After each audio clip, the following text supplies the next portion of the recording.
हर month female body एक egg release करती है, लेकिन क्या आपको पता है कि उस एग को बनने में सालों लग जाते हैं। और सबसे शॉकिंग बात यह है कि इसकी जर्नी बर्थ से पहले ही स्टार्ट हो जाती है एंड इस पूरे प्रोसेस को हम oogenesis बोलते हैं। आज की इस वीडियो में हम oogenesis को स्टेप बाय स्टेप समझेंगे। Let's start this video. Now our first question is what is oogenesis। सबसे पहले समझते हैं कि oogenesis का मतलब क्या होता है। जो ऊ वर्ड है उसका मीनिंग होता है ओवम और एग। जेनेसिस का मतलब होता है formation. Basically oogenesis is the process of formation and maturation of female egg. ये प्रोसेस फीमेल के ओवरीज में होती है और इसमें माइटोसिस, मियोसिस और मैचुरेशन तीनों इन्वॉल्व होते हैं। आई होप आपको माइटोसिस एंड मियोसिस के बारे में पता होगा। माइटोसिस एंड मियोसिस एक टाइप का सेल डिवीजन है एंड माइटोसिस से 2 सेल बनते हैं जिसमें क्रोमोसोम नंबर सेम रहता है, लेकिन मियोसिस से 4 सेल बनते हैं, इनका क्रोमोसोम नंबर हाफ हो जाता है।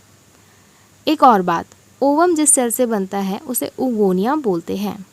Now the second question is when and where oogonia are formed. अब सबसे इम्पॉर्टेंट क्वेश्चन ये है कि ओगोनिया कब और कहाँ बनती है।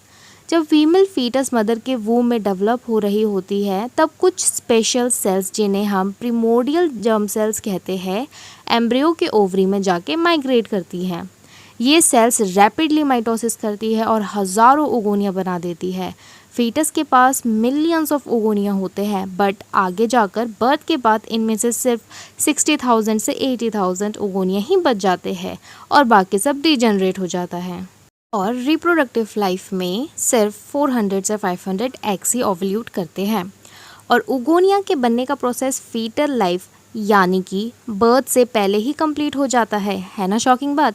बर्थ के टाइम नए ओगोनिया बनना ऑलमोस्ट बंद हो जाते हैं और फीटस के ओवरी में ही ओगोनिया माइटोसिस करके प्राइमरी oocytes बनाती हैं।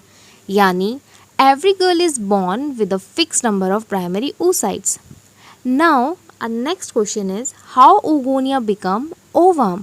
अब देखते हैं कि oogonia से mature ovum कैसे बनते हैं। सबसे पहले स्टेप 1 माइटोसिस इन ओगोनियम। ओगोनियम डायप्लॉइड सेल होता है, इसमें 46 क्रोमोसोम्स होते हैं। ये माइटोसिस करके अपने नंबर को इंक्रीज़ करता है, लेकिन रिमेंबर ये सारा प्रोसेस फीटस में ही हो जाता है। फिर आते हैं स्टेप सेकंड में। अब हर ओगोनियम साइज़ में बड़ा होता है और प्राइमरी oocyte बन जाता है। ये मियोसिस फर्स्ट स्टार्ट करता है, लेकिन यहाँ एक इंटरेस्टिंग ट्विस्ट ये है कि ये मियोसिस फर्स्ट को कंप्लीट नहीं करता दोस्तों।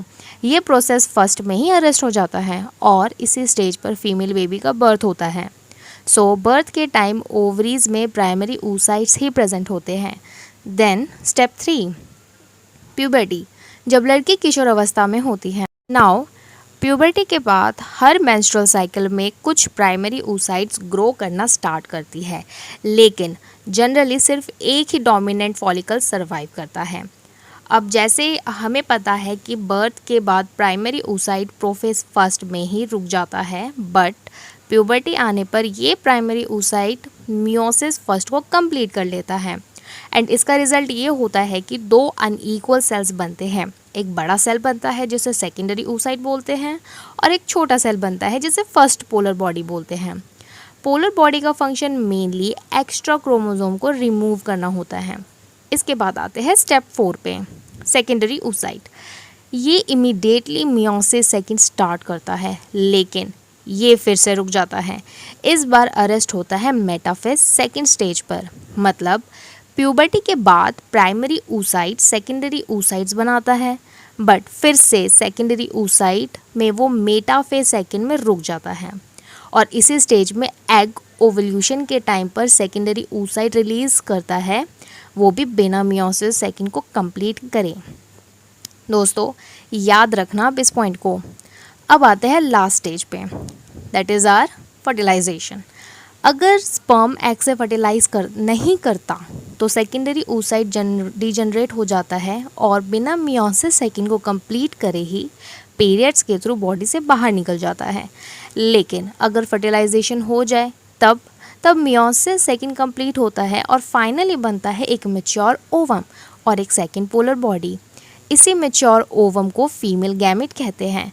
दोस्तों रिमेंबर कि फर्टिलाइजेशन के टाइम ही secondary oocyte meiosis second complete करता है और ओवम का फॉर्मेशन होता है। Now our next question is how different layers form during oogenesis। अब बात करते हैं कि उन प्रोटेक्टिव लेयर्स की जो डेवलपिंग एग को सराउंड करती है। तो पहली लेयर है हमारा जोना पेलोसुडा। प्राइमरी oocyte के अराउंड सबसे पहले एक ट्रांसपेरेंट ग्लाइकोप्रोटीन लेयर बनती है जिसे जोना पेलोसुडा कहते हैं। ये एग को प्रोटेक्शन देती है और फर्टिलाइजेशन के टाइम स्पर्म रिकॉग्निशन में हेल्प करती है। देन नेक्स्ट है कोरोना रेडिएटा। कोरोना रेडिएटा जोना पेलोसुडा के बाहर फॉलिक्यूलर सेल्स की एक लेयर होती है, इसे कोरोना रेडिएटा कहते हैं। ये डेवलपिंग एग को न्यूट्रिशन और प्रोटेक्शन प्रोवाइड करती है। फिर आते हैं ग्राफियन फॉलिकल पर। तो ग्राफियन फॉलिकल एक सीरीज ऑफ प्रोसेस से बनता है जिसमें सबसे पहले होता है प्रिमोर्डियल फॉलिकल जो डिफ्रेंशिएट होकर बनाता है प्राइमरी फॉलिकल। फिर यही प्राइमरी फॉलिकल फर्दर डिफ्रेंशिएट होकर बनाता है सेकेंडरी फॉलिकल एंड फाइनली बनता है टर्शियरी। टर्शियरी फॉलिकल में एक फ्लूइड फिल्ड एंट्रम भी प्रेजेंट होता है। अब यही टर्शियरी फॉलिकल मैच्योर होकर बनाता है ग्राफियन फॉलिकल और यही ग्राफियन फॉलिकल ओव्यूलेशन के टाइम पर रप्चर होता है जिसे सेकेंडरी oocyte ओवरी से बाहर आकर फैलोपियन ट्यूब से होकर फर्टिलाइजेशन के लिए स्पर्म का वेट करती है। Now finally our last question, how does ovulation takes place. अब समझते हैं ओव्यूलेशन कैसे होती है। मेंस्ट्रुअल साइकिल यानी पीरियड्स के आने के अराउंड 14 डे पर पिट्यूटरी ग्लैंड से एलएच सर्ज होता है।